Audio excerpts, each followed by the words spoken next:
coming tonight, particularly the candidates who took their time to come and share their views on the community and issues around town.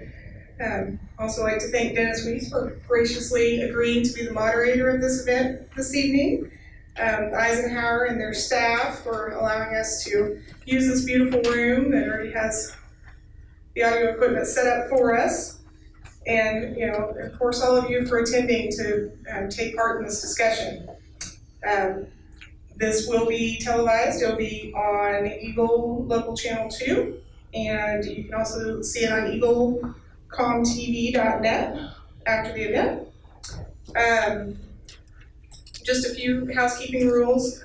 We do encourage you to hold the applause until the completion of the candidate response. And there will be no questions from the audience this evening, but you are encouraged to visit with the candidates after the forum. Tonight's moderator, as I said, is Dennis Weiss with Eagle Communications. And I'm Allison Blake with the Abilene Area Chamber of Commerce. I'll be serving as the timekeeper this evening. I'll hold up a yellow card when the candidate has about 30 seconds of their 2-minute response time left, and then I'll hold up a red card when they need to finish their sentence and complete their thought and move on to the next question. Dennis will be the one asking the questions as the moderator. Each candidate will be allowed a 1-minute introduction at the beginning, and then a 2-minute initial response to the question, and then 1 minute for any additional follow-up that might be generated. And then at the end, we'll each have, each of the candidates will be allowed a 2-minute closing statement. So I do have to point out that Tom Bishop was inadvertently left off of the candidate list. He is running for Abilene City Commission, so I apologize about that. And I believe he is going to be here tonight, so add him to your list. And oh, there he is. I know, I'm sorry. I think it was just a sorting thing when I sorted it in Excel. It got cut off the bottom, I apologize. But he is here tonight, and so with that, I will turn it over to Dennis Weiss and get started. Thank you, Allison. We're going to break this up a little bit for two purposes. We're going to do a group at a time, and Tony Geiger is going to be the group of one, so he can come on up. That'll help us accomplish a couple of things. It'll keep the questions in line with who's answering them, and it also allows us with the camera to cut this thing up into manageable size for shows on TV and on the internet. So we start off with the hospital, and Tony Geiger's here representing Tony Geiger and the hospital. Thanks for coming, Tony. You betcha. You're brave. Don't have me all to yourself. Since Allison just walked off with my questions, I better need that back. Thank you. Okay. So you get an opening statement. Introduce yourself. And I'll do my best to abide by the time there in the cards and so forth. But my name is Tony Geiger, and I'm a candidate for the Dixon County Memorial Hospital Health System Board of Trustees. First of all, a little redundant, but I'd like to thank Abilene Area Chamber of Commerce for hosting the event, Eagle Communications for filming the event, Dennis for moderating, and the Eisenhower Presidential Library for providing this wonderful space.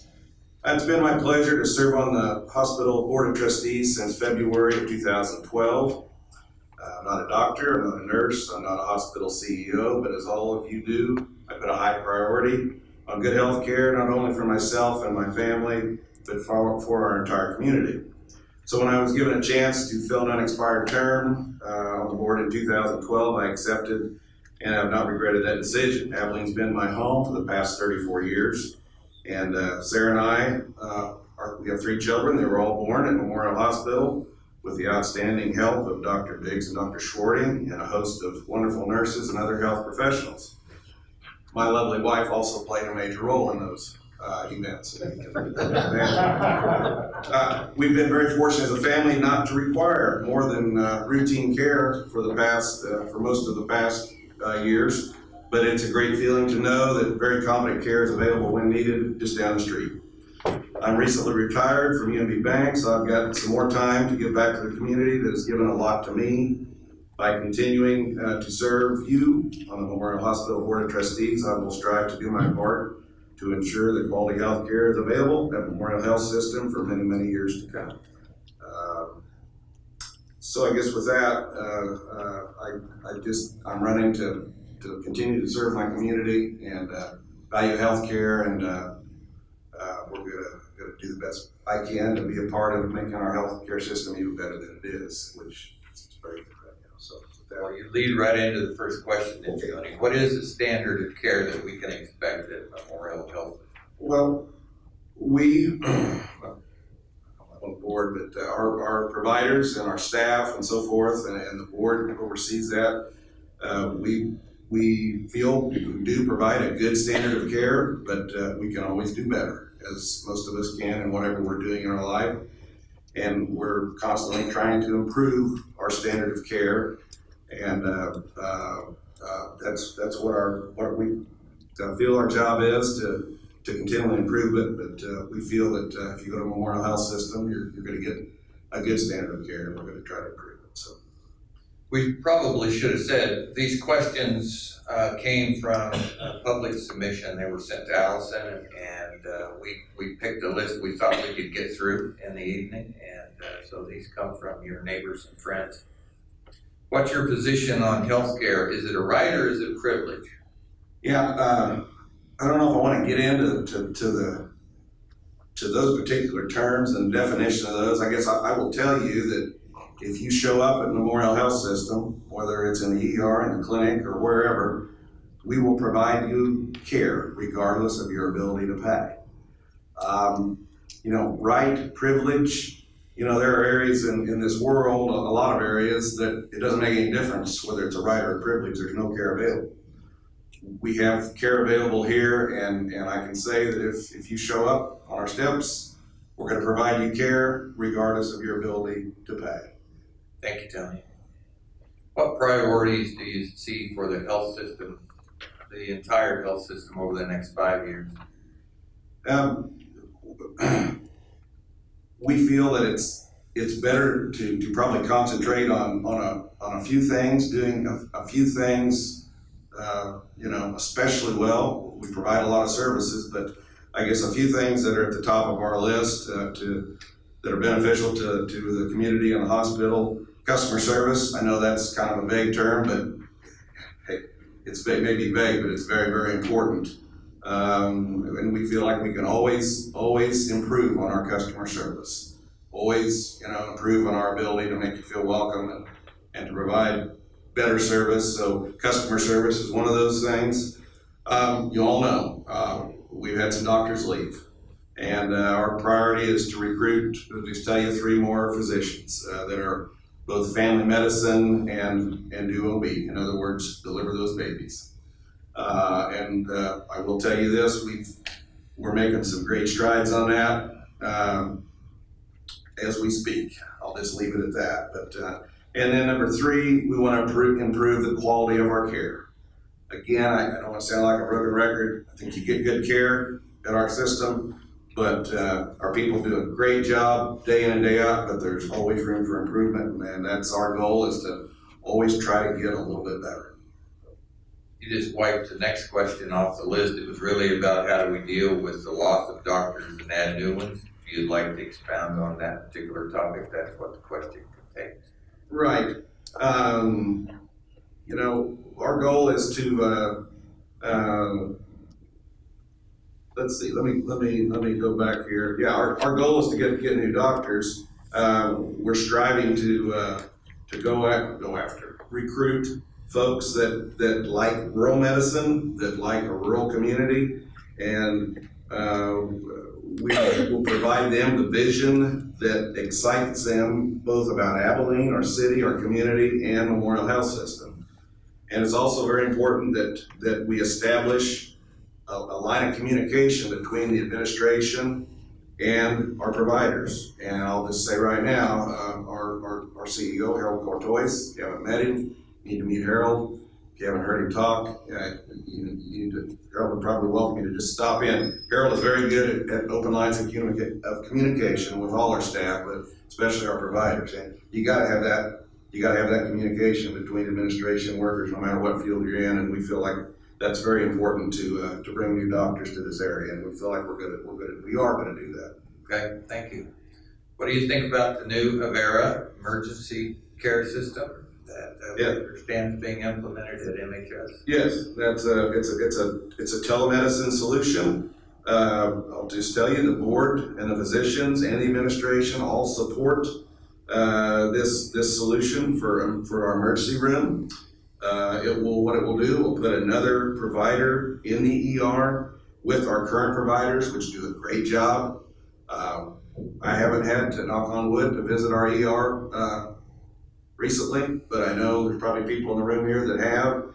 You know, those people are in a tough spot. I mean, you can go in there with everything from maybe a bad cold to a very traumatic injury, and to have another professional available through telemedicine. There'll be, I'm not real good at explaining this, but there'll be a video system, a sound system that'll be very clear. There's a company out of Sioux Falls, South Dakota, that will allow another provider to be present in that room with our provider to provide more expertise and to make sure that you get the right kind of care and you get the right kind of recommendation and the right kind of treatment. So we're really excited about that. Probably come on board sometime after the first of the year. Harold? Yeah, probably around January, February. Okay, we're real excited about that. That'll be a great addition up there. Well, unfortunately, I had used the services of the ER over there at MHS, and the service was great, but the fellow who hauled me in on that ride is running for the school board. I can tell you a little bit about the ride down. It wasn't quite as comfortable as maybe I would have liked. Really? Yeah. Really? Yeah. MHS was great. Thank you. Well, that's the end of our questions that were submitted by the public. Okay. I have one for you. Yeah. I know you as a community guy. I see you involved with lots of things. Okay, so this is a community-related question. How important is MHS to the community, greater community of Abilene, Kansas? I think it's vital. You know, we talk about when folks, both at the hospital and other things that I'm involved in, we want to draw people to our community. A couple of things really stand out: our healthcare system, our education system. We've got great facilities for both of those, but you know, it's vital not only to take care of our existing population, but to draw new folks into town. You know, like I said, when usually people come to town, whether it's new new teachers, new folks, they drive around town and they're going to ask about the school system, about the health system, and a lot of other things. Industry don't leave anybody out here. It's all important, but the health system is vital. If you don't have a hospital in your community, I'm not going to say you're not going to survive, but it's pretty darn important to have a good health system and provider in our community. Thank you, Tony. Would you like to make a closing statement?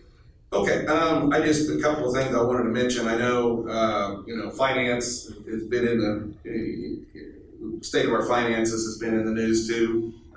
We have the last year or so had some, what you would call on an income and expense basis, some negativity, which we don't like and which we're going to fix pronto.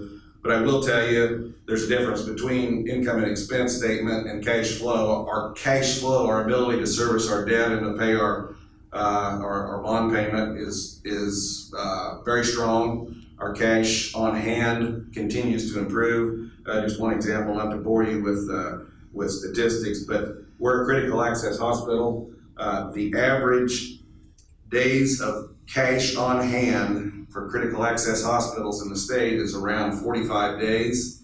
Ours is right around 130. We're not going to rest on those laurels, but we've got good cash, and you got to have reserves. You don't have to look too far in our area to find systems that maybe don't have as good of reserves. And if you don't have reserves, even in your family, it's kind of tough. So we've got good reserves. Refinancing the bonds, which has been in the news, which with the help of our city commission, we want to get that done. That'll save us between $100,000 and $150,000 a year on our debt service, taking advantage of lower interest rates. So we're in the process of doing that, which will make our financial situation even better. I guess I would just close by again thanking all of you for coming. You're involved citizens. That's very important to the community. I would appreciate your vote and support, not only for me, but for our health system on election day. And I want to take this opportunity to not only thank everybody for this event. I'd like to take this opportunity. I know we've got some folks out there that work for our health system that don't know if we've got any providers. They may be on call tonight. But to thank everybody that works for our system, from Harold on down to the CNA at Village Manor to the janitorial staff, they all are very important in providing you folks care when you need it, and I'd like to thank them on behalf of the board. And thank you again for your confidence in our health system and in our board. And we look forward to continuing to take care of you for many, many, many, many, many years to come. Thank you, Tony. Gotcha. Folks, thank you.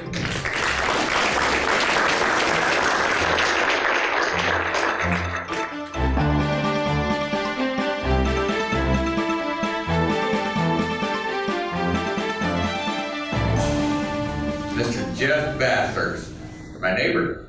Yep. Give us your opening statement and then we'll have fun. All right. I'm Jeff Bathurst. I am running for my second term on the school board. And I guess I come from an interesting background, I guess you could say. Is when I was young, people asked me where I was from. I was like, well, that's kind of a hard question to define because I have a Longford telephone number. I live at Abilene and I go to school at Chapman. So yes, I am a Chapman grad, and yes, I am on the Abilene school board. And we had 6 kids, my wife Terry and I, and we've been a part of the Towners community since returned from K-State, where I graduated. And currently we have a senior and a sophomore in the high school, an 8th grader in the Abilene Middle School, and we homeschool our 3 youngest children. And so I have a pretty wide range. I've always enjoyed working with kids and the education of kids.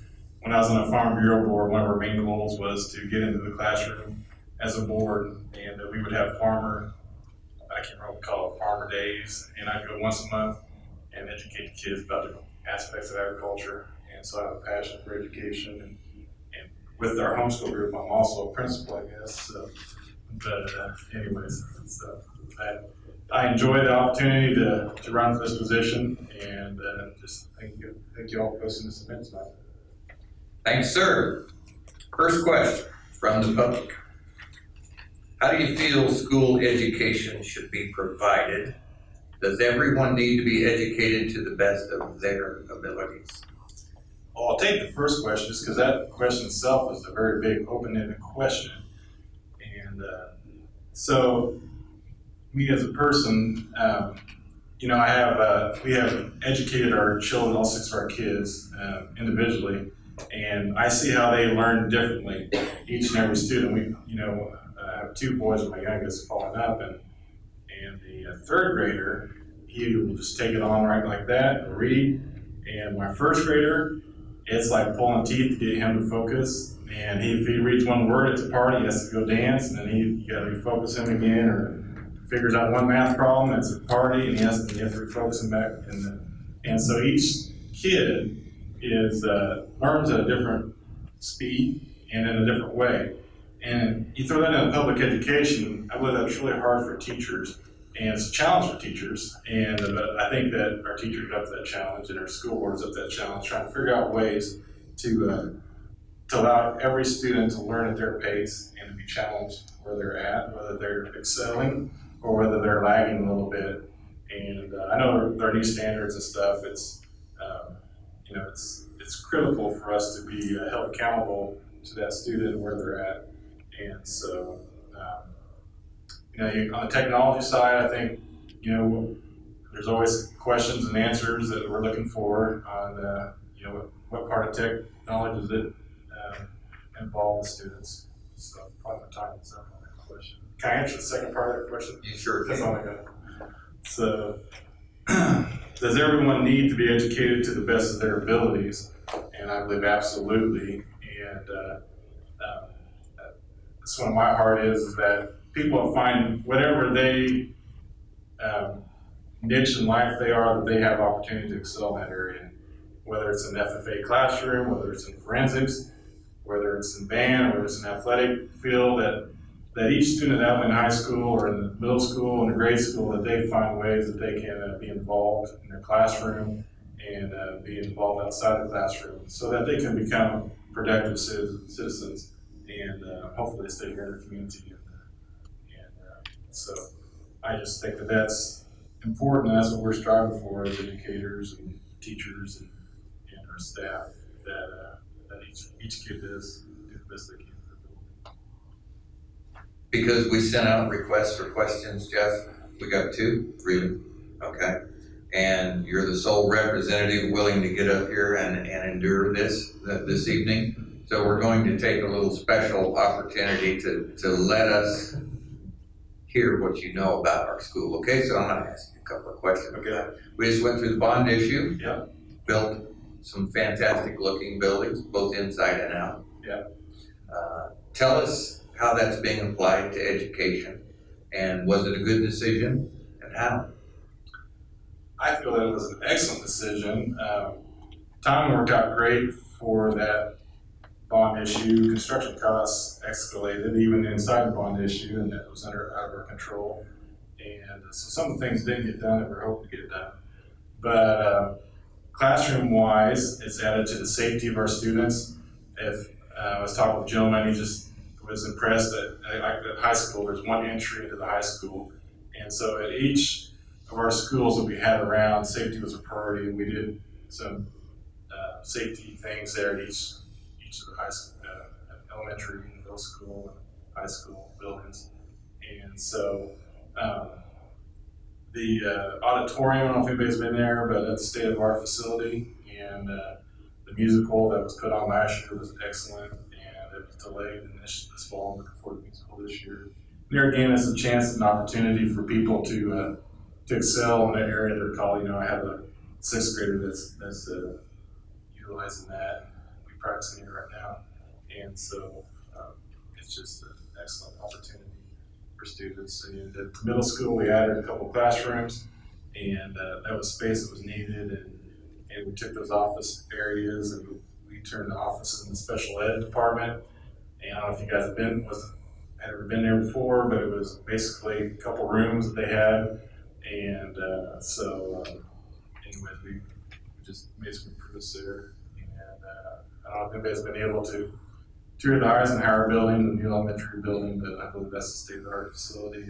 A name just has a ring to it. It does, yes, it does. Actually, it's Dwight D. Eisenhower building. It's just nothing. But anyway, so it's just, I think the kids there enjoyed that spot. Okay, a couple more education questions.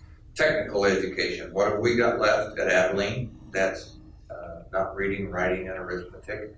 Vocational, hands-on things. What do we have? How's it working? All right, well, so there's a lot that I'm the new president, so there's a lot of things I'm still learning, and this, like I said, this is my 2nd term I'm running for, but we do some partnerships with some Salina Tech, and so there's kids that are going to Salina throughout the day to get CNA. I'm not very good at this. Anyways, there's some nursing stuff they're doing that they can graduate from Abilene with that program. There's college classes that are going on in high school that some kids can graduate with significant hours in college. We have a great automotive program, and we just recently started up an automotive club so that they'll be able to do some competitions. And of course, we have the woodworking side, and then we build a house every year, and so there's a craftsmanship side, the education, and then on the FFA and VOAG side, we have welding classes, and we have great opportunities to learn there. We have a greenhouse, and So you knew all the answers. well, I'm sure I'm leaving out something. That's I apologize for those that. It's the question has a basis. I travel around, talk to a lot of people about school because I sell bandwidth, dial tone, and that thing. So I'm talking to a lot of superintendents, and there appears to be a resurgence of tech ed focus. The job market is asking for people who work with their hands. So that's the genesis of the question. Are we meeting that challenge? Well, we're looking at that, and Governor Sam Brownback, that was a push that he had 3 or 4 years ago also, I believe.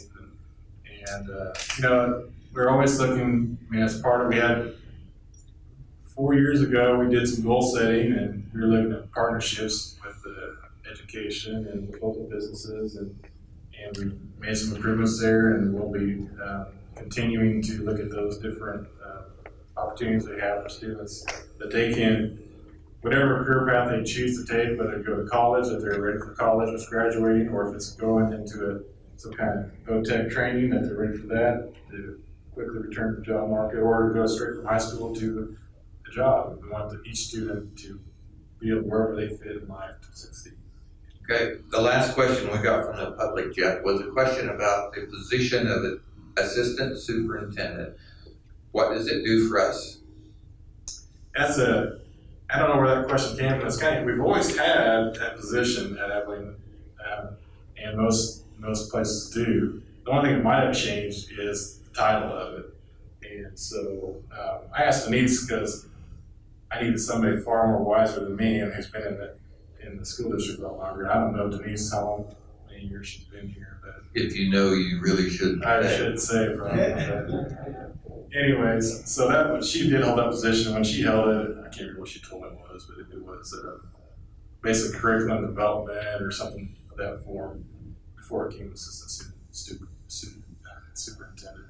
So currently, as it is, our superintendent, what their duties are is to manage the 200-some staff that we have, and to take care of transportation and the food, and obviously the buildings and capital projects, and the care of the buildings, and what other capital projects go on throughout the years, and also managing the assistant superintendent. His goal is really taking care of all the curriculum, and I understand there was like 2 years where we didn't have that position, and the schools were kind of getting disarray, because if you could imagine, if you were a student moving from grade schools, if you had different educational styles, and then in the middle school, different educational styles, and then the high school, different educational styles, it might be a little bit more tricky. You might have a learning curve there. And so Chris's job is to make that all flow smoothly. And so say, for example, we have MTSS behavior and MTSS math and reading also. Basically that is keeping students caught up to where they should be in their grades levels, and reading, math, and social behavior. And having Chris there, he can manage those curriculum, and he also will take care of all the paperwork for the government. And there's a lot of paperwork that has to be done. That's good. So that's his job. I'm always glad to see Chris Cooper, whether it's in a public meeting or in a school setting. I've never been in a room he didn't add value, so I appreciate you explaining the assistant superintendent title. So we were in Lama's class together. Your oldest, my youngest. Yeah. So what does your oldest tell you about Abilene schools? Well, she doesn't give a chance to tell me a whole lot because she's up studying till 11 o'clock at night. So, well, that tells you something. Yeah, yes.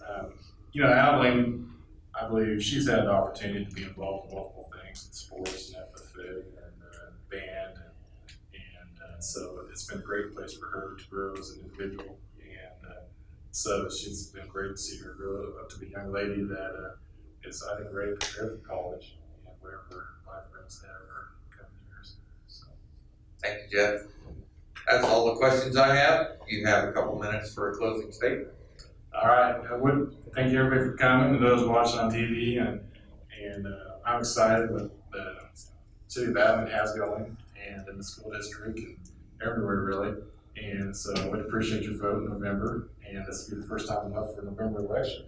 So we moved it on us. But like I said, always looking to improve the district and finding ways to help children learn. And it's a difficult task because there's so much going on, and there's a lot of things going on in the homes that people didn't have to deal with 20 years ago or 30 years ago, and those students have a lot going on. And so as educators, and it's our job to give a safe place for the classroom for our environment. Thank you very much. Thank you.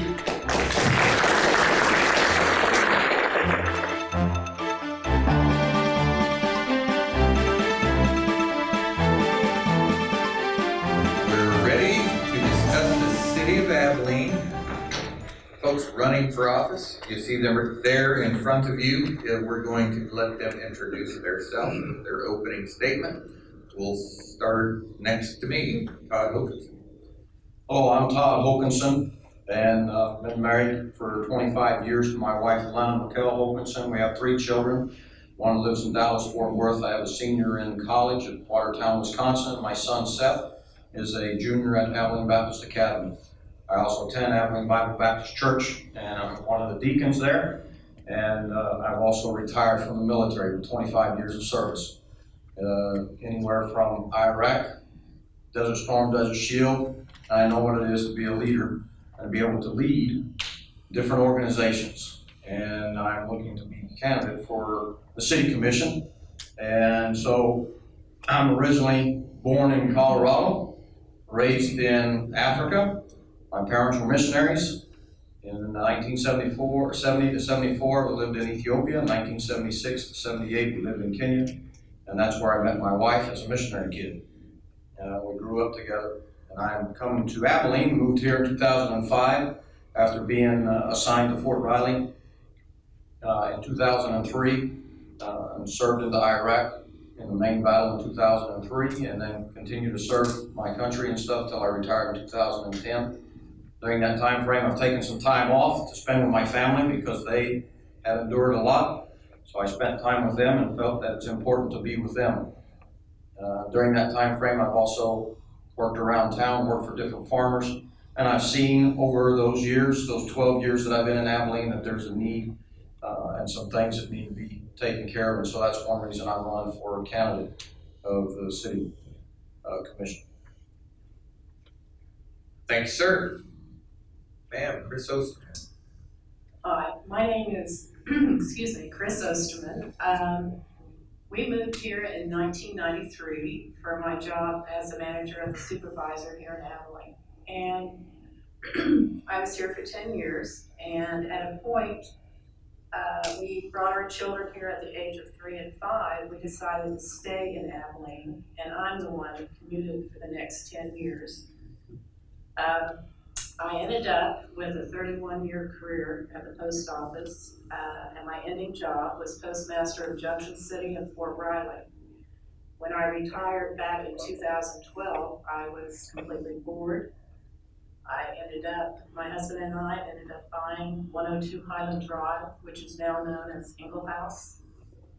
And we renovated it and became a B&B, and I'm no longer retired. So with that, we made Abilene our home. And one of the reasons I wanted to put my name in the hat for City Commissioner was to improve Abilene, make it a better place to live.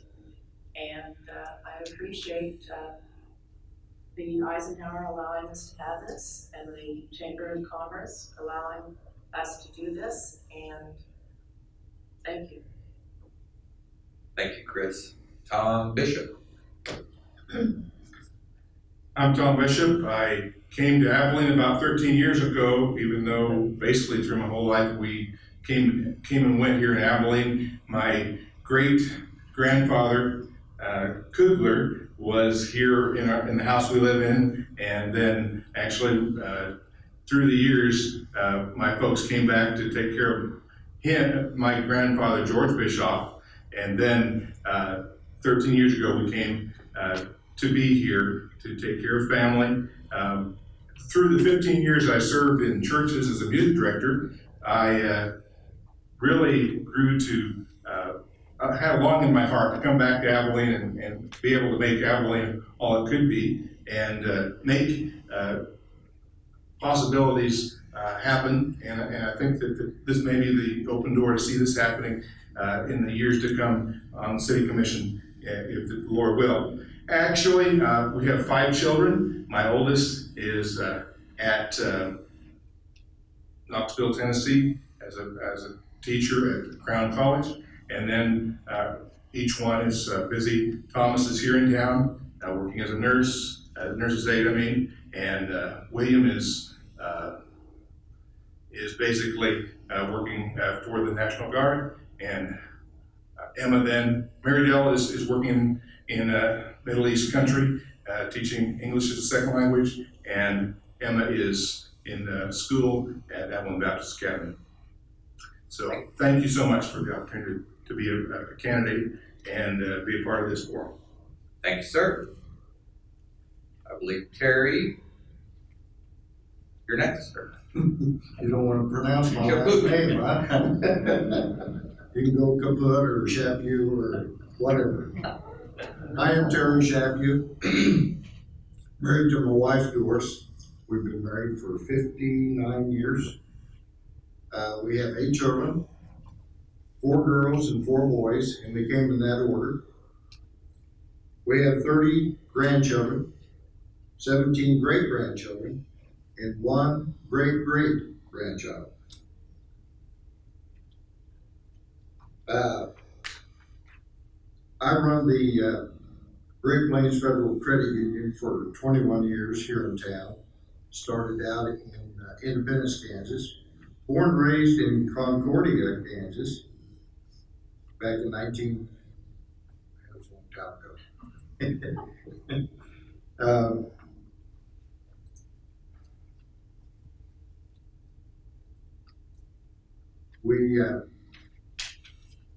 What else to add to that? It's, we've come here to enjoy Abilene, and we have. We've lived in different homes. My wife loves to move, and she likes to give me a bad time about selling the house every once in a while, but you know, we've got to keep the economy going.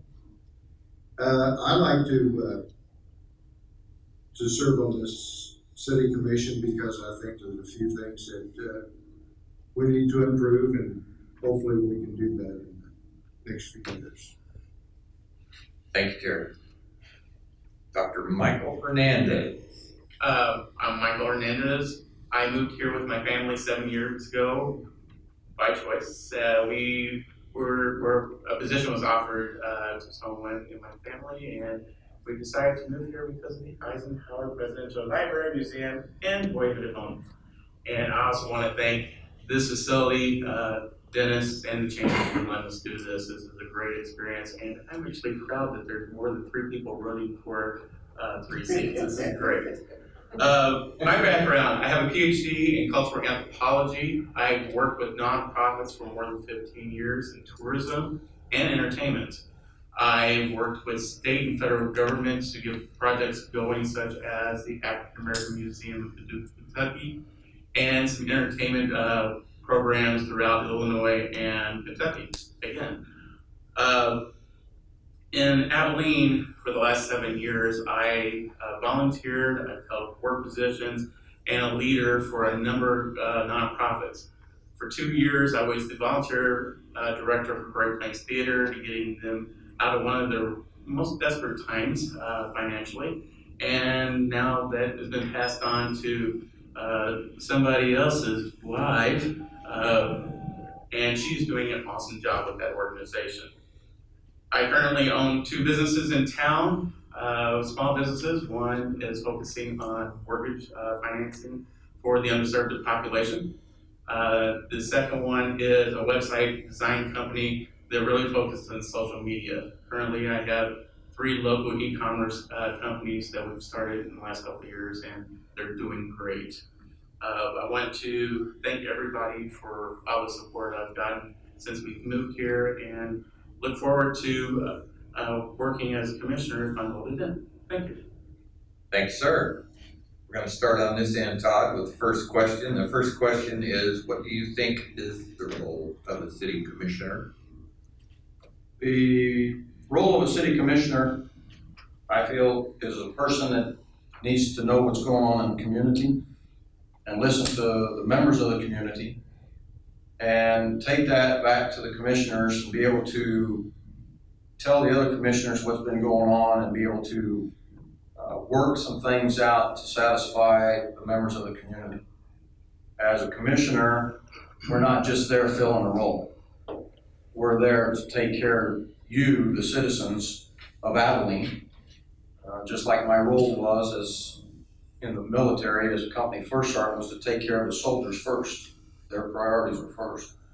So as a commissioner, my role would be, if I'm elected, would be to take care of the city and the members of the community, because they're the ones that are the lifeblood of this community. And as a commissioner, I feel that my role is to listen, to take the concerns before the city commissioners and make sure that this city is going the way not only that we as commissioners think it needs to go, but the people of this community are the ones that are voting, and it's the people's town that we're there representing. And so it's important as a commissioner that we do that, and that role is very important. And so it's very, you gotta have knowledge of what's going on, have to have leadership experience, which I have fulfilled. I've also got over 7,000 hours right now that I volunteered for working as a commander of the VFW, so I know what it means to be a leader and work with organizations and work with people. And as a commissioner, that's what I feel is the role, is to listen to the people and not just be in the spot, fill your shoes so you can put something on your resume. It's important to make sure that as commissioners we take care of the citizens of this community and listen to them, and making sure that they are listened to and taken care of. Thank you. Chris? The role of the city commissioner is a very important role because we listen to the voice of the people. And if you don't listen and try to get the right input, you can't be successful. And part of my duties in the post office, I was actually over 120 post offices with over 1,000 people. And organization skills was very important, making sure day-to-day operations were running correctly. And as city commissioner, you have to follow the steps, the code of ethics, what will bring our community better. And what will bring us better is the voice of the public. My role, and as city commissioner, would be to listen to the public and try to make Abilene a better place to be proud of, a place that Dwight D. Eisenhower grew up in. So we need to follow the information from our fellow citizens and listen to our staff members and make a good decision on how to improve the city of Abilene. Thank you. Tom?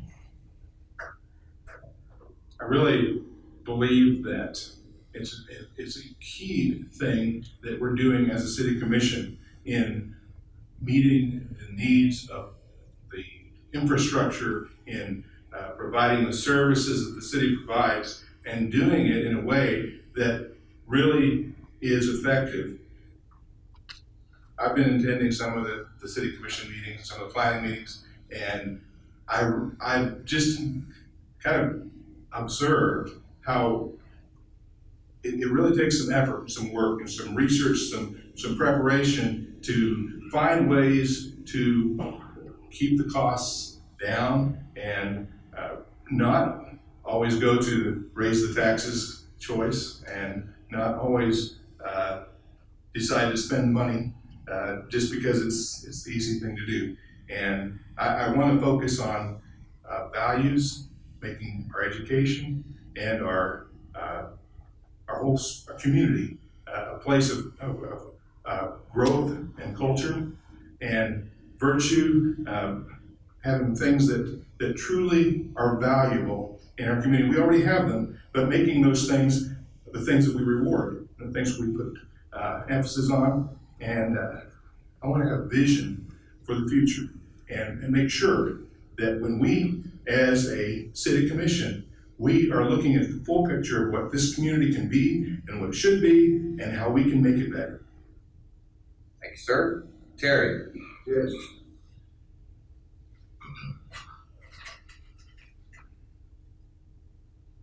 The question is, what do you think is the role of the city commission? Well, I think it's to maintain and preserve what we have and what is good and proper for the city of Abilene. I'm gonna keep this short. I think we need to listen to the people and what they think that we ought to do as city commissioners. Thank you, sir. Michael? I agree with everybody down this row.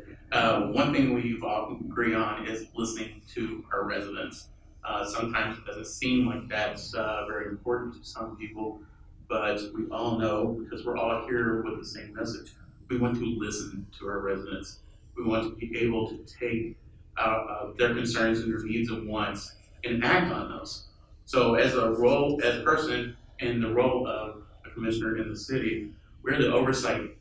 We're the people who get to listen, get to understand, and get to implement the solutions that our city needs.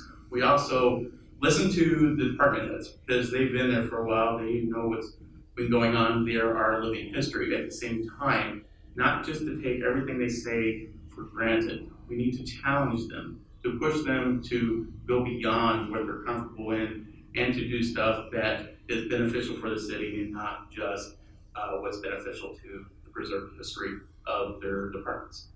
Thank you. Thank you, Michael. Chris, we're going to start with you. Second question. The second question is, as a candidate for the city commission, what are your priorities or main concerns? Priorities. First one, I think, is my biggest priority would be budget. We keep on increasing our budget. No questions are asked.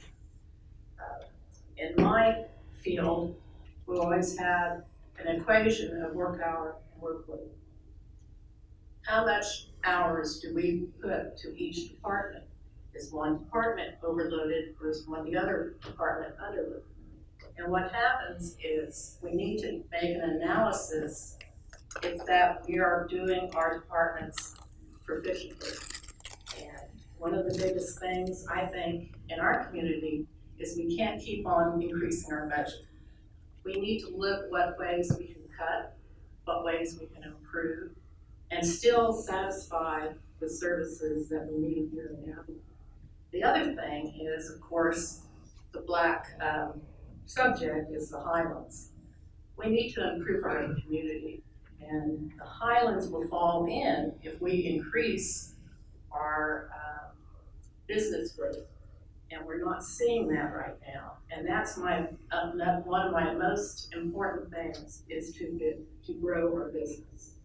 And without that, Abilene will not have a future. Thank you. Tom, priorities, concerns?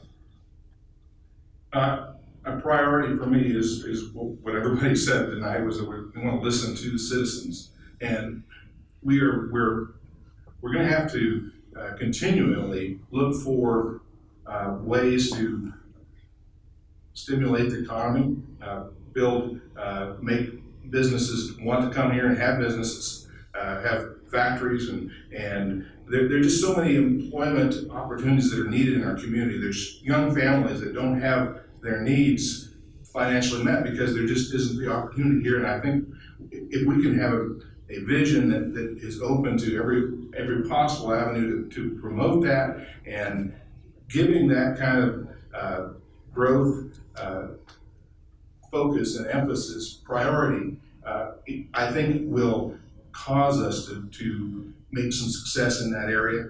And probably concerns that I'd have is that we would make sure that we are fair and in handling issues. And I'm not critical of anything that's gone on in the past. I believe that it's just a part of being a good public servant, is to be fair and to listen and to make sure that we are meeting the needs as well as the concerns of our community.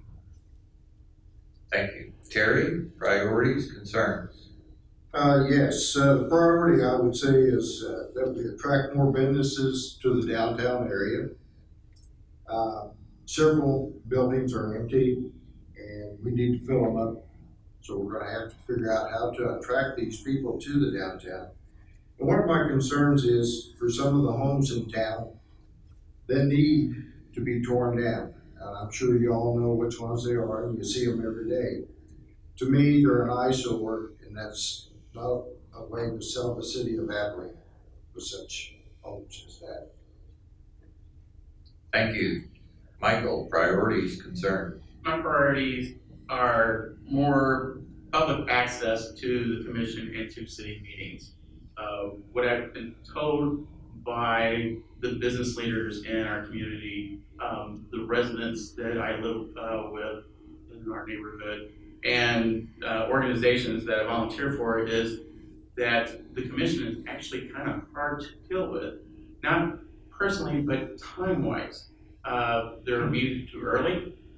Most people are working during their meeting time, so they're wanting more access later at night. They want more access to information, a better website for the community, because we all have seen the city website and it's challenging. We've all seen it then, yes. My other priority is accountability. Money that's going out to organizations actually have to be scrutinized when the final report comes and not taken at face value. We have to justify what money is given to who, and making sure that what they actually ask for, they're spending it for. The last one is to develop a more comprehensive workforce education program to increase our population's ability to fill jobs that may come in the future in special tech and vocational. Thank you. Thank you. Todd, priorities and concerns?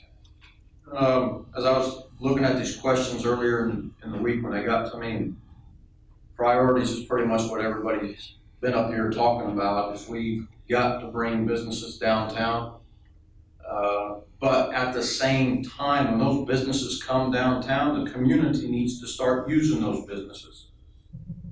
Because why should a business be able to try to come in our community, be able to have a building and have their business downtown, and yet our community is not supporting them?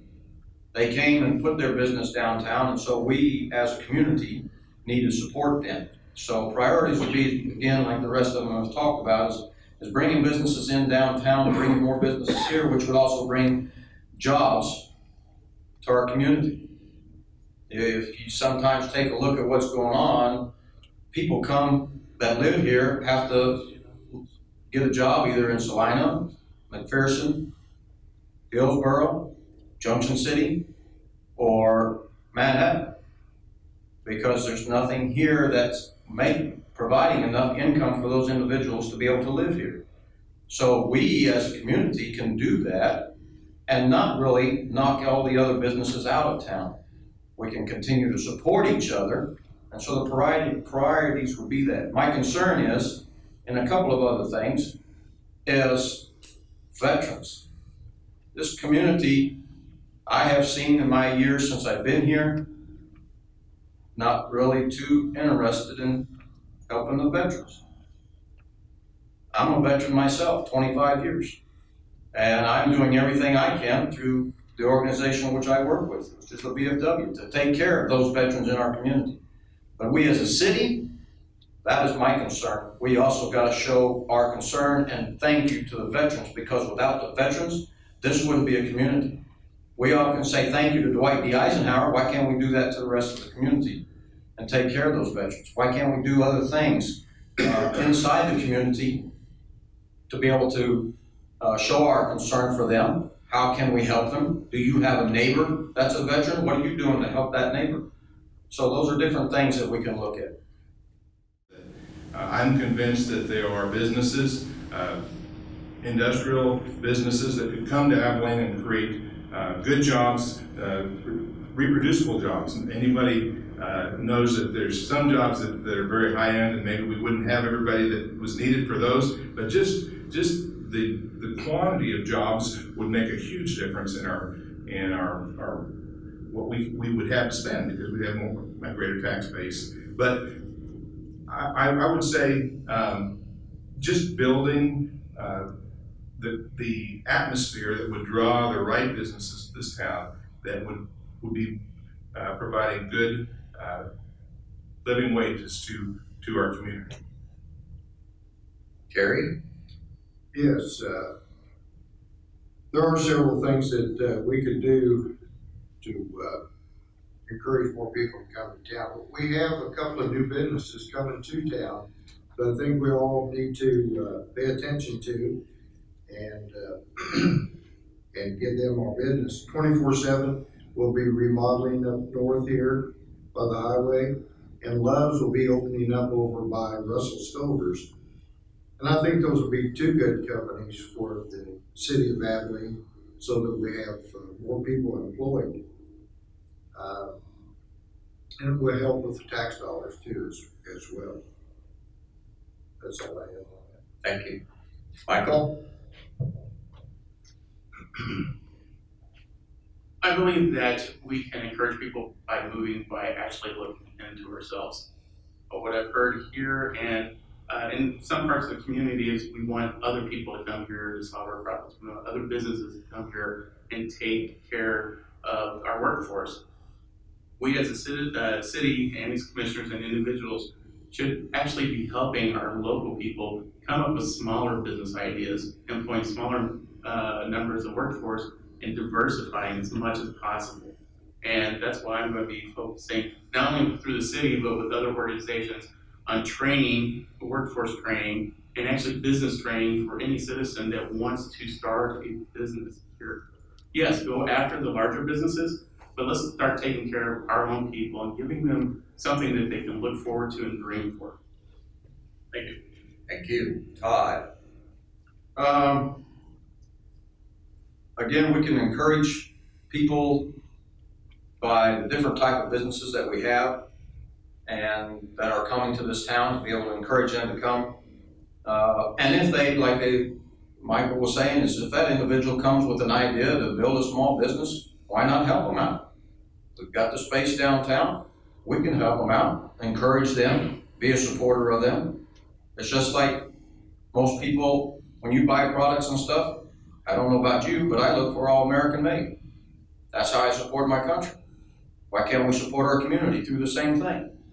I look for things here in my community first when I'm shopping or trying to do things. And so if we can find a way to encourage those individuals to come and see that the community has a strong school, a strong hospital, we've got the workforce needed to make sure that protection is provided both in the fire and in the police and the law enforcement, we can let them know that this town is safe and that they can come here and enjoy a small rural community. I grew up in Coldwater, Kansas, which was very small, smaller than Abilene, with 1,000 people. And we had a blast, and we had people moving there, people moving in and coming to the schools. But we've got to do a better job here in Abilene at encouraging people to come to visit our town and be and stay in our town. Not just the military people, but regular people coming by. You know, you never know. Somebody may come in off the highway and say, hey, I like this little town. What was it that we did? We just got to leave a good impression to them so that they understand and be able to do that. And then that might change their mind. And they might have that business idea, and let's work it. Thank you. Chris? I have been speaking to several communities trying to figure out what is the best way to go to make Abilene a better place. And one of the things they really said was services need to be of top priority. And we have that with our medical, and we have that with our school systems. But there are other services that need to be available in our community to bring people. That's the one thing they want. When they get done with their jobs, they want somewhere to go, something to do, somewhere to eat, good places for their children to go. We have the basic makeup of it, but maybe we can make that increased. Also, what kind of businesses do you want Abilene to have? We have an historical makeup, and it's great to have businesses in downtown, but what kind of businesses do you want? Do you want the ones that when the tourists come, they'll be happy to go into that store that's one of a kind? You have to be careful of the makeup of the businesses because that tells what kind of town you're living in. Thank you. Next question, Terry, would like to start off with you on this one. What do you believe is the role of incentives in economic development? I have no comment for this Okay. Michael? That was great. The role incentives. I'm against giving city money to large organizations that actually doesn't pay back. I prefer incentives that encourage small business owners and education. I've lived in states where we went after large manufacturing and we gave them land, we gave them tax breaks, we gave them a 10-year lease. And the hopes was that they would hire local and they would actually stick around after their 10-year lease. 10 years to the date, they closed. Most of the time, they actually hired outside of our city area for people who had more experience. So that particular city lost out, not once, but 7 times they tried this. Cities that were near us that tried the internal incentives with small business owners actually succeeded. I don't agree with a type of business that we really want. I agree with business. We want businesses to be here. We want people to be able to enjoy themselves. We want services, and that's what I'm going to be going for. Thank you. Todd, we're back to you, the role of incentives in economic development. I'm kind of on the same note as Michael down here because you can give incentives and like you said, people will come in and take advantage of that incentive just during their time frame. So there's got to be other ways to focus to be able to do better versus trying to give incentives to try to pull people in. Sometimes incentives are good, sometimes they're bad. And so by giving incentives that would actually hurt the community, I don't believe that we need to be able to do that because it's not going to be a benefit or help the community.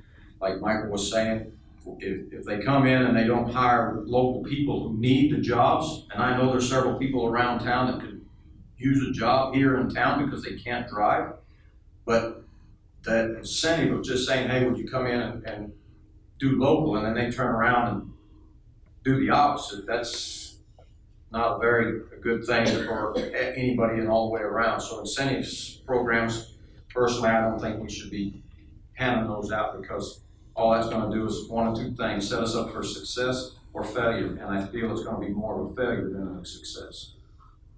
Chris? I think there's a fine line on incentives because when you give out the incentives, you don't have any kind of guarantee from that business what will they be able to give back to the community. I myself, for Eagle House, we got a grant from the city of Abilene, and it was wonderful. In fact, we have brought a lot of people in. We've turned a place on 14th and Buckeye as a showstopper. So for us, it was great because it gave back to the community. But some of the other ones that got some of the grants, I don't think there was that much given back to the community. So it's a fine line. And I agree with the other ones. I think you really have to be very careful what you're willing to give up because there is no guarantee what we'll get back in return. Tom Bishop. Incentives. I really believe in the principle that whatever you get people with, or you get a business industry with, is what you'll have to keep them with. So we have to look very carefully at the structure that we are developing to draw new businesses into the Abilene community. We just have to do it. It's important to do it, but we have to do it the right way so that we get the right results. And I believe the right way to do that is to look at ways to make it easier and more seamless for businesses to come here. I'm happy that we have Great Plains manufacturing. I'm happy that we have the candy factory. And it's great to have these 2 new truck stops. And I'm all right with all the antique stores too. Everything we have is important. But what can we do to make it easier for businesses to find Abilene the best place to do business, the best place to be a manufacturing facility. And I think it just takes a lot of creativity. It's one of the things that I did in my work as a second to the pastor for 15 years in churches, is look for ways to help the church develop and grow in the community and be an effective contribution to the area. And it really was, it wasn't always the same thing. You have to think outside the box. And I think we can do that as a city commission, and we can see Abilene become all that it should be. I think Abilene's poised for explosive growth if we do that. Thank you. Michael, we're going to start this question with you. It's been discussed around the city of Abilene that the land bank begin the process of giving away lots at the Highlands to local citizens and contractors that want to build on those lots. Would you be in favor of that plan? Why or why not? I am not in favor of that plan. That being said, my thoughts is this is being done to cover up bad mojo from years ago. Giving away land to residents and contractors doesn't guarantee who's going to get that land.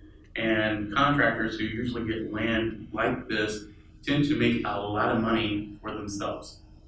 Very little of it comes back. Now, if the condition was that 10-20% of the sale goes back to the city in exchange for that land, I'd be interested in looking at the research for that. However, this is a great opportunity to address a couple of things that we've talked about up here. One, we need a tax-based economy, business tax-based economy. Downtown, historical downtown is beautiful, but a lot of those businesses aren't built to hold modern business relations. For example, I have a business downtown. I had to refab a building to what my needs are. The land grant area would be a great opportunity to augment our business tax base by developing a second location for businesses. When you have the land, if you land grant that area, you're just going to get a flat real estate tax return. If you develop businesses along the highway visible with good access, you can actually increase your tax base into the city many-fold. So I am more would like to look at the educational part of, is this a great place to start a second business tax base? Todd? I personally think this would be the wrong thing to do, just give away the land. Again, like Michael was saying, what benefit would the city get from doing that, and what will the city gain from that by just giving something away? If you give something away, you know, hopefully it goes the right direction and the right way, and the individuals that are taking the land and stuff and developing it and would do the right things. But from watching how things happened in Junction City, when they started sitting in and figuring out that Fort Riley was going to grow, they're now regretting on building some of their small suburbs and company because they built too fast, they built too expensive for even an officer to be able to make payments on the house if they wanted to buy a house. So we could run into the same thing with contractors getting the free land, building a house. How long is that house going to stay on the market before it gets sold? And, you know, who's going to benefit from it? Well, again, the contractor is. Is the city going to benefit? Okay, we've got a little suburb, but we've also got to be able to think, kind of like the incentives. We've got to think and making sure that it's going to be a benefit to the whole community and not just out there where the Highlands are at. And so right now, I would not be in favor for just giving the land away. Chris Oster. Well, I'm actually on the economic board, and it was brought to our attention, suggestions, and this was one of the suggestions, was to give away the land. But only in, one of the other suggestions was not just one tract, but it had to come in a group, like the better lot with maybe two other lots that weren't so great. And one of the priorities was to get that off our rolls for the city. and it was to give it somebody else to take over for the city. Maybe that's not the best way to go. We're still in conversing about it in the next meeting, but at least we're looking at options. And one of the things that we have to realize is that when you improve your community, things fall in place. People will start to build. And that's the one main point that we need to think about, is to improve our community, and the rest will fall together. Tom Bishop. I ended with, I believe that Abilene is poised for explosive growth. Given the right environment that we create by attracting business to Abilene, we really do. I mean, it's great that we have what we have, and yes, I agree with Michael that we need to work on helping people who want to have businesses have a vision for Abilene and want to do something here. But there are a lot of businesses that would be so benefited if they were to come here and create an employee-based business here, because we have great people, and we can have a opportunity here to help them as well as them helping us. When it comes to local businesses downtown, I think we ought to see every storefront filled, and I hope we do. And I think one of the ways we can do that is really asking those folks, how can we make it easier for you to come here? And look at maybe the requirements that we're making, make sure that they really are adequate to help them become the best business in that location. But the bottom line, I think, is that if we will create this atmosphere, if we will look for these kind of opportunities to help people who want to build a community, we'll see results. Terry. Yes. I'm in favor of giving away the lots at the Highland District. And the reason I am is that we're paying the taxes on that. So if we give away this property, then these people are going to have to pay the taxes. They're going to have to maintain the property. You know, that should not have to come out of our pockets, the taxpayers. And I don't think these people are going to take advantage of us, because I think that if we're particular about who we ask or who applies for lots up there, that we make sure that they're going to build a home and maintain it to the best of their ability. Thank you. Todd, we're going to start with you again on this one. What's your position on the preservation of the built history in Abilene? What's your vision for the future of Abilene's built history? And what do you feel needs to be done or can be done to help the owners of the historic structures and their preservation efforts? I think we need to continue to take care of all of our areas that are in the community that have history, historical buildings and stuff, because that's the history of this town. A lot of those places have been torn down over the years, and a lot of people don't want to take the upkeep, but there's an opportunity for us as a city to be able to help those that are taking care of those older homes to continue to keep that preservation going, because we've got a lot of history here in town.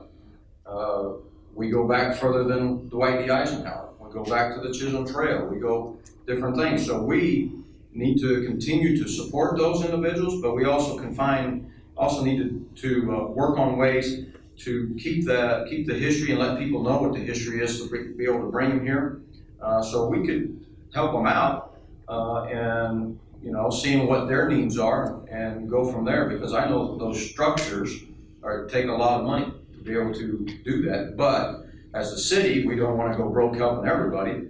As a city, we want to make sure that those historical homes are staying kept up to date and all that on the inside as much as they can, or keep preserved as historical. I think it's cool to have historical places here in town and people actually living in them. And so whatever we can do to continue to let people know that we've got a lot of history, that's what we need to work on. And I know that with the Convention Bureau, they're doing their part of it. The Eisenhower Center here is doing their part and making sure that the word is getting out through different channels, and so they need to make sure that we continue to work those efforts and to preserve our history and heritage that we have here in Abilene. Chris Oster.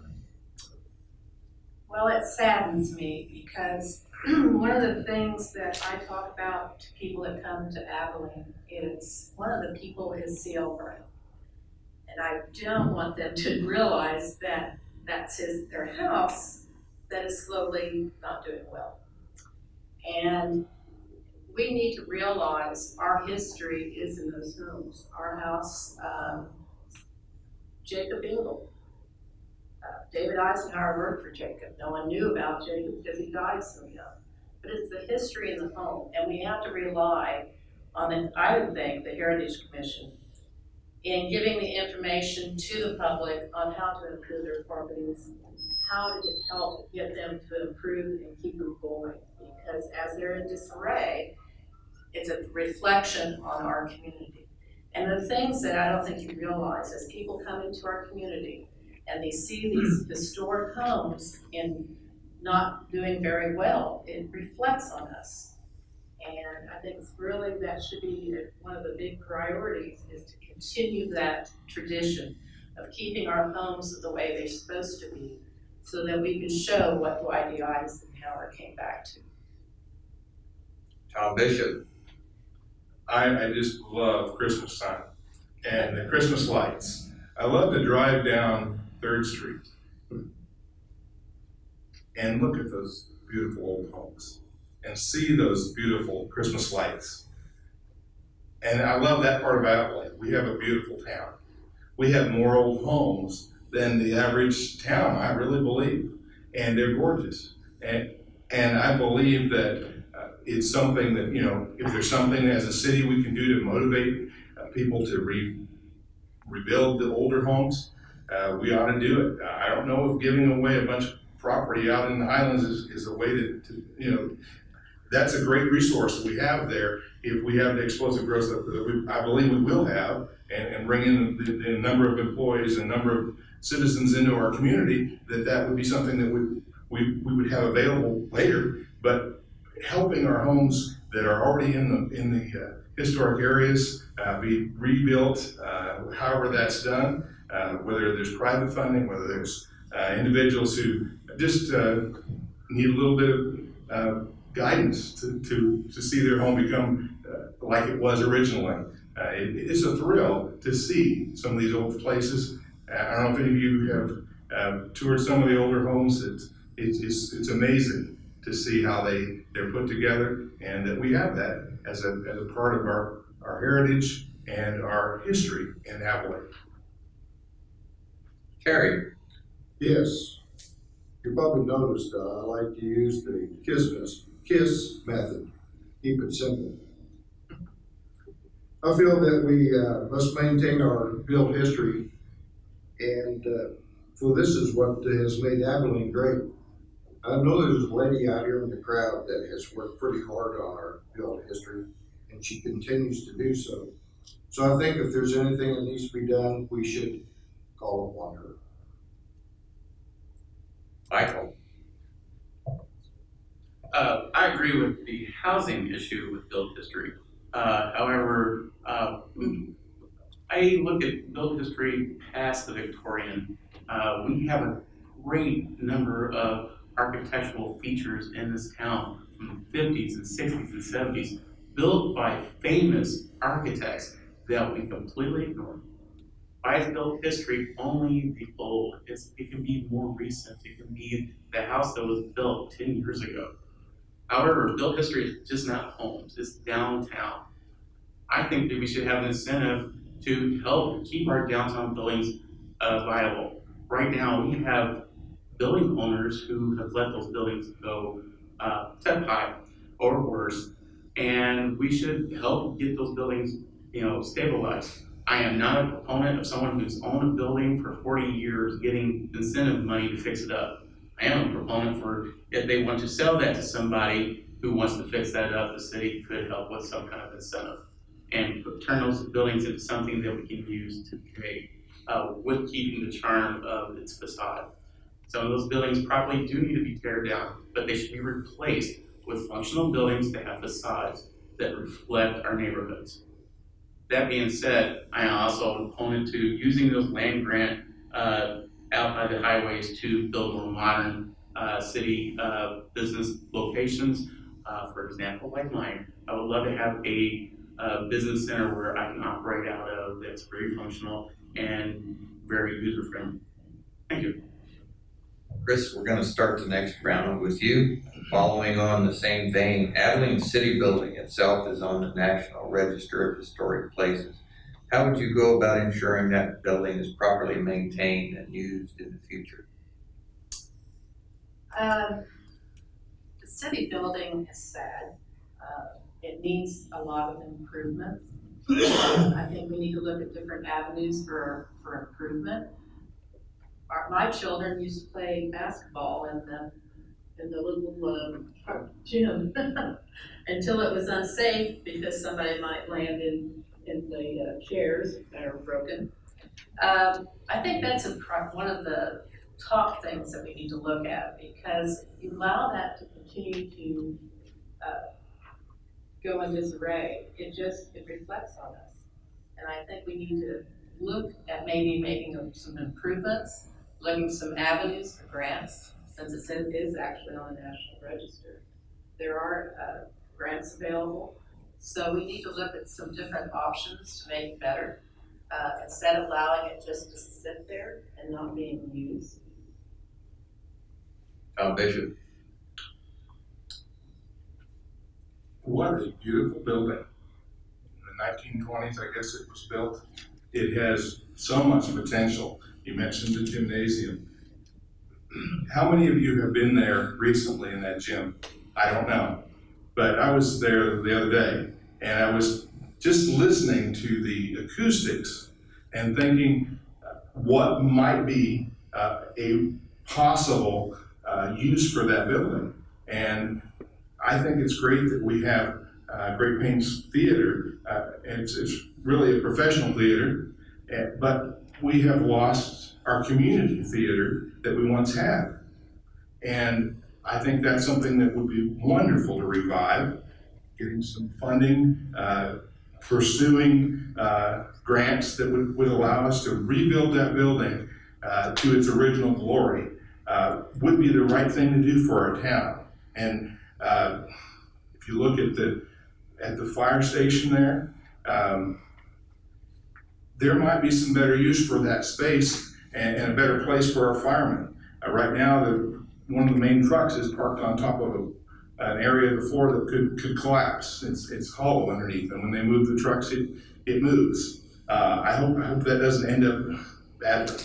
And I don't know where we need to go, whether we just need to fill the underneath of that floor with concrete. Whatever the problem is, that is an issue. There just could be a very simple red iron building for the fire department somewhere else, and maybe that would be part of what would be the future of the city building, that would have more space for something that would fit in with the community theater, or some other part of what would be done in that building. So I think the city building needs a major revamp, and it can be done, but it will take some vision. It'll take some real effort to find the resources that we need to make that happen. And when we do make it happen, I think we'll all be proud. Kerry. Yes, I have concern about the building also. It's been there, I don't know how many years, but for quite a while. When I first come to town, they were playing basketball in the gym. And I was out there a few times with them. And I think the floor did kind of bounce around, if I remember right.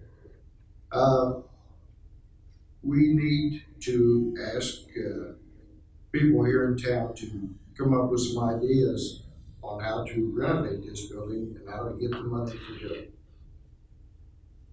Michael.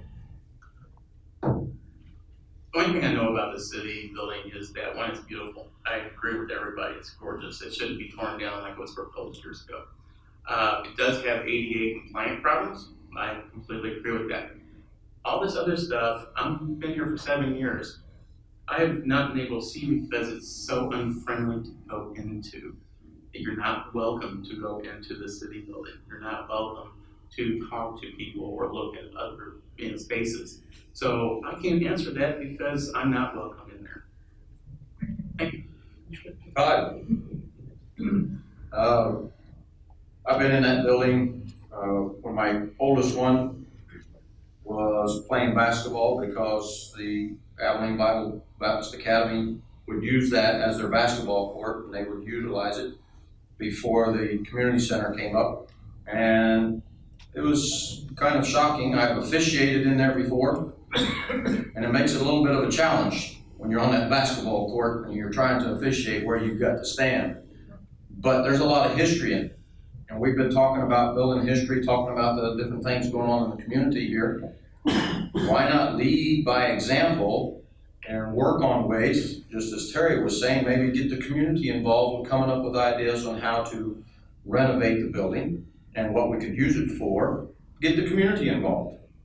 Why should it always have to fall on the city commissioners or developers and stuff? Why can't the community members come up with ideas and be able to come up with a way to work together?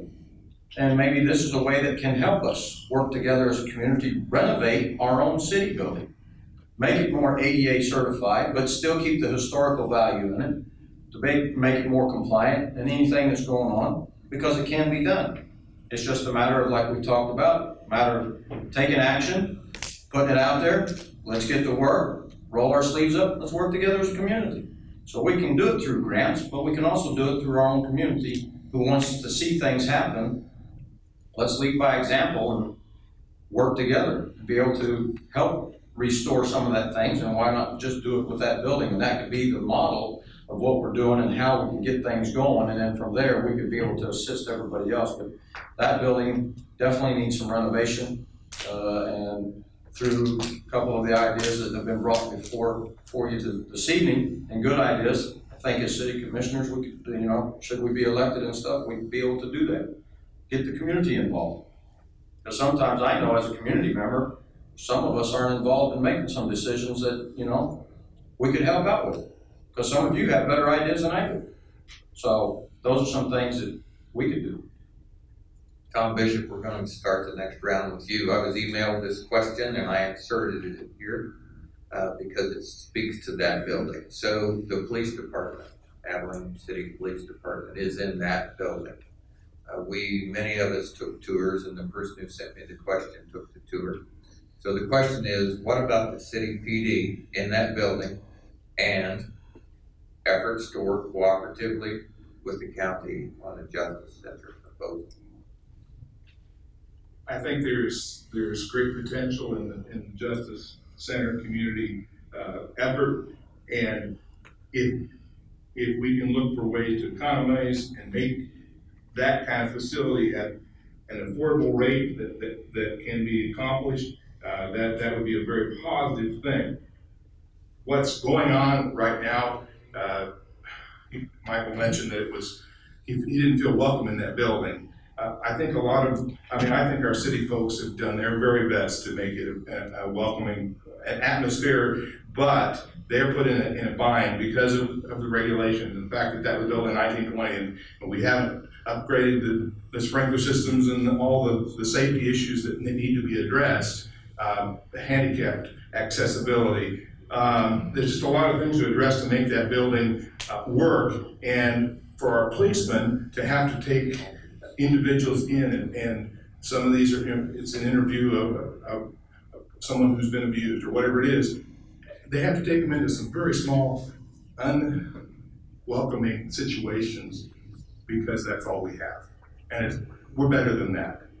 And I think that the potential there, to me, would be to make that a city building, and possibly, whether it's a combination with the county government to put our policing forces together and have that, our city building focus to be more on business and our utilities that we offer to our community. That's the thing, I think, what would be an ideal way to see that work out. Terry. Yes, that building is kind of inconvenient, excuse me, for a lot of people. I feel that we could probably build a police station, or we could build a fire station, maybe the two of them together, and then just make this a city office that would be much better than what we have now. Michael? I agree. We need an alternative to its location. If the taxpayers want to spend less taxes to go down with the county, I would listen to that and I would voice their opinions. But at the same time, I don't want to make that a green light that we actually combine with the county with our force. There's a lot of issues that deal with partnering up and making sure that things are split equally and there are accountabilities to this issue and to the move. I'd like to do a little bit more research. I've only heard one side of this, and then I've heard what the residents have to say. So, Todd? We definitely need to make a change for our police department. Whether it is to build a police and fire station together, or it is working together with the sheriff's department to come up with one law enforcement criminal justice system or criminal justice office to house both the county and the city. Being a former military policeman sometimes, and I understand where they're coming from, that you need to understand that sometimes in those small spaces you jeopardize officer safety and the community and the city officials by having such a small area. And especially with it being old, the facility, and with new things coming out nowadays to provide security and protection for our officers, a lot of that stuff takes up a lot of space sometimes. So we need to take a look at that proposal that was put out for an election and stuff about the Criminal Justice Center. But I think it needs to be the community needs to be more informed of exactly what it's going to cost and who's going to be working it, so that everybody has a clear understanding. And I think that was the issue, and why it didn't pass is because a lot of people did not get a clear understanding. Some people just gave out just enough information, but not the information that was needed to be able to make a better decision whether we should have one or we shouldn't have. And it's for officer safety that I look at, that we should be looking at taking care of our law enforcement officers and making sure that they protect themselves as well as the community and have a better place to do that. So we've got to take a look at that Criminal Justice Center again to make sure that everybody is safe, both county and city. Chris? Personally, I don't think a decision really has been made for the Justice Center that everyone is going to be happy with. When your taxes go up, your house values go down. So every time you increase your taxes, it scares people from moving to Abilene. And that's something we really need to look at. One of the things that kind of shocked me, Garfield was sold for $1. Why didn't we utilize that space?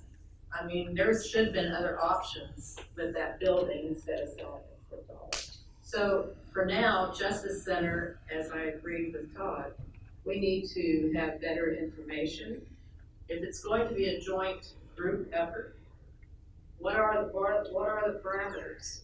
Who's going to pay for what, and what are we going to end up with? So I think there's a lot of unanswered questions on the Justice Center, and I think people really need to be more informed and try to make a better decision for the city of Abilene and the county. Thank you. Terry, we're going to start off the best question of the night with you. Many cities allow residents to have chickens, limiting the number of animals, noise, and imposing space requirements. What is your position?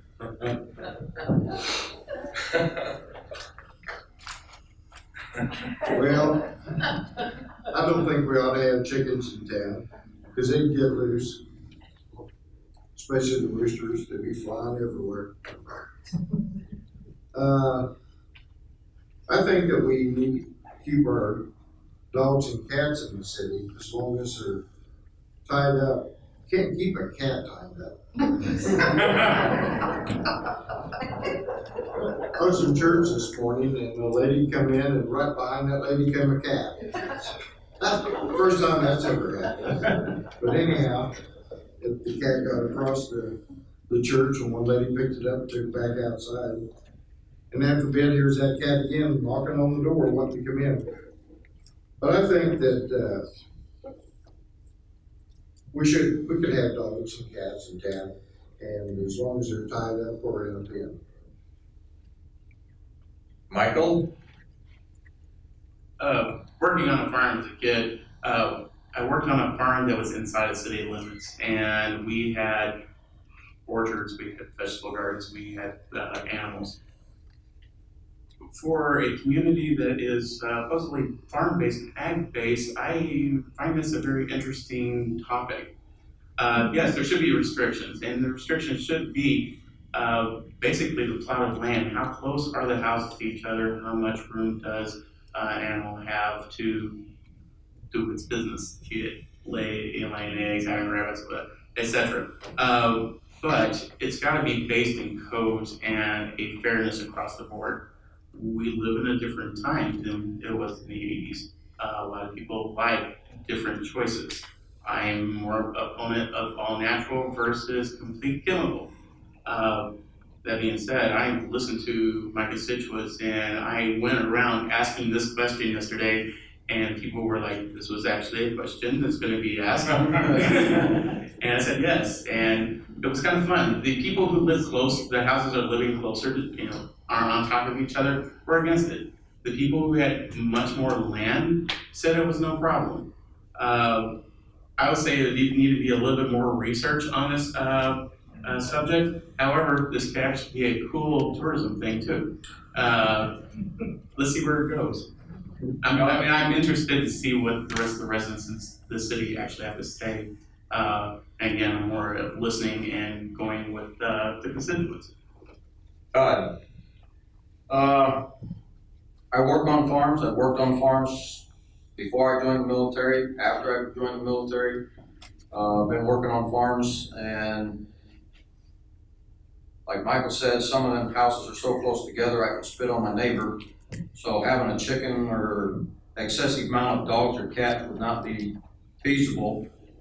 I have had my experience with individuals on other installations that have had excessive amount of animals. The space was smaller than the number of animals, and I had to deal with telling the individuals they had to get rid of the animals because of the feces and all of that was going on. So I think we need to limit the number of animals that an individual has, especially with their houses close together, but it's one of those things that we need to take a look at and see what needs to be done and how we can comply and help everybody out so that those that want them can have them, but also comply and help those individuals that would like to get some sleep, especially if they get up at 2 o'clock in the morning to go to work, and the rooster's going off, or the dogs are barking, or the cat's meowing.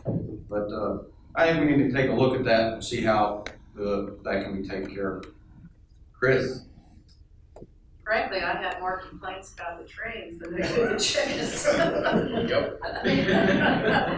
So I think it's just something that you have to rely on what's the best thing to do, what other communities are doing to take care of that situation. Are you living in a residential area, and how close are you to a commercial area? It's not an easy answer. It's something that needs to be researched and seeing what's the best for the city. Abilene has at one time had chickens. My grandmother, Edna Bischoff, had goats and chickens and a nice barn out back. It's right there behind 1004 North Buckeye. But yes, times have changed, and we've double the number of houses in the same area, basically. Where there was a back lot, now there's a house. And when you're close to people, probably a chicken isn't a good thing. And but like someone was saying, there are homes in the community where there may be a space where a chicken coop could be kept and not be a bother to the neighbors. And there is, I think what we have to look at is what are we going to manage well? And what can we do to make the citizens of Abilene comfortable with whatever they want to do, as long as it's legal, and also have them be able to get along with their neighbors doing what they're doing. So that being said, I think there might be an allowance for that in a limited manner, but it's probably one of those questions we would have been okay with if they hadn't asked.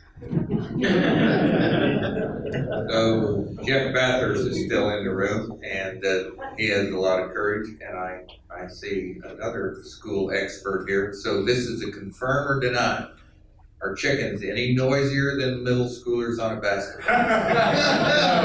No. All right, okay. I think as I look at the clock, we have about 10 minutes before 8 o'clock. That looks like that's time for closing statements to work out pretty well. We'd like to start on the other end with Dr. Michael Hernandez. There is one question on here is, well, why am I running? Why are we all running? We're all running to make a difference. One of the biggest differences I really want to make is giving people a voice and getting that voice back. The other one I'm trying to accomplish is changing the phrase, well, it's Abilene, to it's Abilene. We've all heard the phrase, why is there blight? Why did someone didn't get a permit while I had to? Why did someone have to follow the rules and I didn't have to? And the answer is usually what? Y'all know what the answer is, right? It's Abilene. I want to work on changing that phrase to something positive. Why do people come here? Because it's Abilene. Why do people work here? Because it's Abilene. Why do you own a business? Because it's Abilene. Because we are proud of our community, because we all follow the same rules, and we're all very proud of our heritage. Even a newcomer can be proud of this heritage. And that's what I want to put forth. Thank you. Terry Shaplut. You can pronounce it the other way if you'd like. Okay, what's the question? Get your closing statement so you can, pick one. We've lived here for 31 years now, my wife and I. And we've enjoyed it. We've seen it grow. We lived over on the east side of town, and there was a barn, chickens, maybe some cows. They've all come down because of progress. I've enjoyed Abilene. I know Doris has too. We only had one child that we raised here. The rest of them were all raised somewhere else. And that boy did well. He went to school here, graduated, went to technical college, and done well there. And I believe that we're here to help maintain and preserve the city of Abilene. Bishop. I appreciate all that was done to put together this forum. Eagles Television, Chamber of Commerce, Eisenhower Center making this possible. We want to see Abilene become everything that has a potential to become. I remember a promotion for Kansas. Does anybody remember? Oh, Kansas. Okay. I want people to, it's been a while for some folks, and all of us for that matter. But I like that theme that they used in their little TV ads about Kansas. And when people think of Abilene, I hope that they'll think of those things that catch their breath that are special. And I believe that we can make those things become the highlight of our town. But it takes a team, and I'm willing and excited and ready to become part of the Chamber of Commerce team to make Abilene great again. Chris Oster. In the year 2003, I left the Planning Commission here in Abilene because I went to a new adventure as a postmaster in another town. And one of the things I remember about the Planning Commission years ago, from the late 1900s to the early 2000s, when I was involved with it, we always challenged the staff. We always asked questions, and a lot of things didn't get approved because it just didn't make sense. And what the meetings that I have been going to, everything is getting approved. Nobody's asking any questions. And that scares me.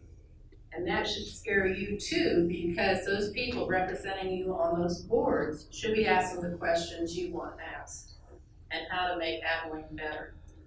The one biggest thing, the reason I'm running, is I want the pride back in our community. I think we've lost it.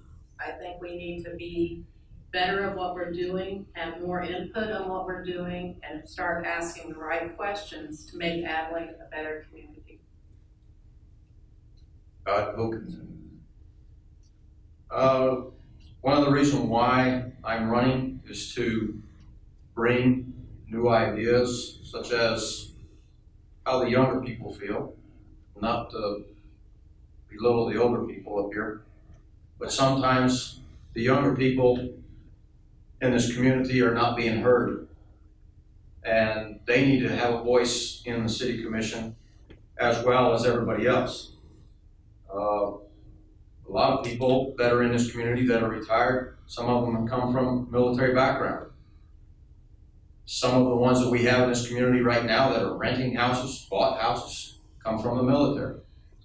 I have the capabilities of being able to work closer with the military, to be more friendlier to them, and be able to ask them and let them know that Abilene is here. We've got a lot of history.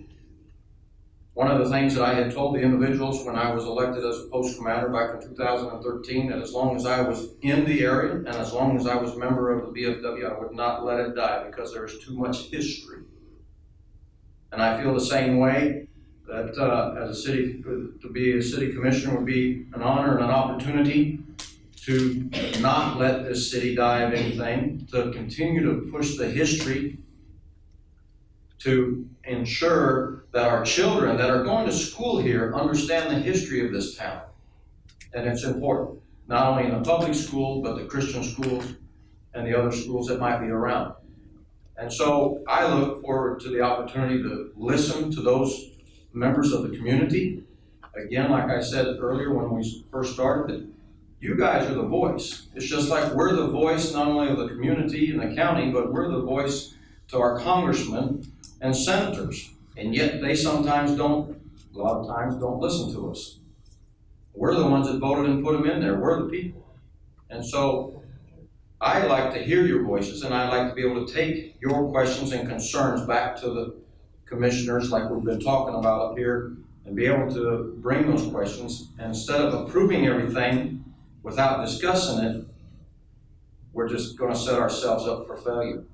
And I'm not an individual that believes in failure. I believe in winning and having a winning team and working together, because without a winning team, you're not successful. And success starts with teamwork.